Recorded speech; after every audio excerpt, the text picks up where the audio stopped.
Hindi po may pagkakaila na ang edukasyon ang isa sa mga susi para sa isang magandang kinabukasan.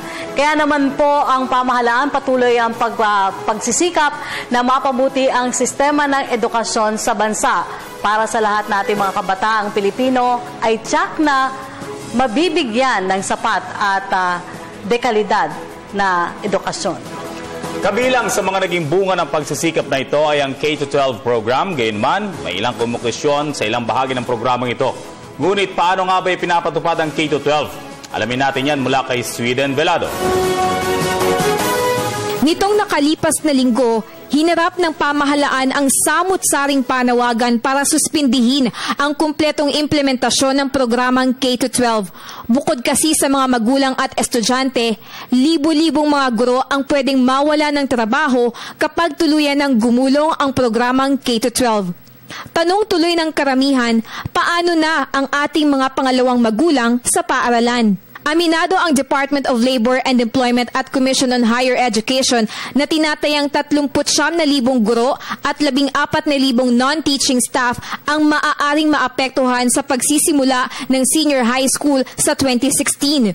Ito'y dahil wala nang mag-e-enroll sa unang taon ng kolehiyo, bagkus papasok sila sa grade 11. Subalit giit ni Labor Relations Director Benjo Benavides, hindi naman tiyak na ganito talaga karami ang bilang ng mawawalan ng trabaho.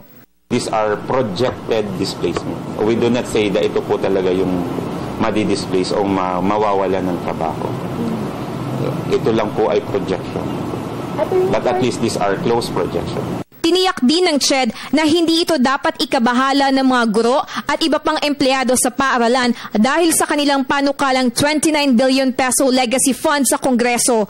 Dito kukunin ang pondo para sa tinatawag na adjustment support sa mga apektadong manggagawa. Kabilang dito ang libreng scholarship for graduate studies, research and fellowship grants para sa mga guro at institutional funds para sa pagpapaganda ng kurikula, sistema at training sa higher education institutions o HEIs. Bahagi rin ng panukalang 29 billion legacy funds ay mapupunta sa DOLE para sa kanilang livelihood and entrepreneurship assistance para sa academic at non-academic personnel sakaling maisip nilang magtayo ng kanilang sariling negosyo.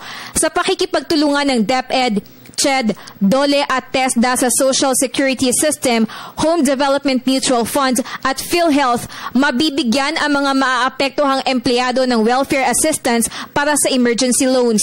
Ayon naman kay CHED Commissioner Cynthia Bautista, maraming trabaho naghihintay para sa mga guro at sa katunayan, aabot sa 35,000 trabaho kada taon simula 2016 ang magbubukas para sa mga nais magturo sa senior high school.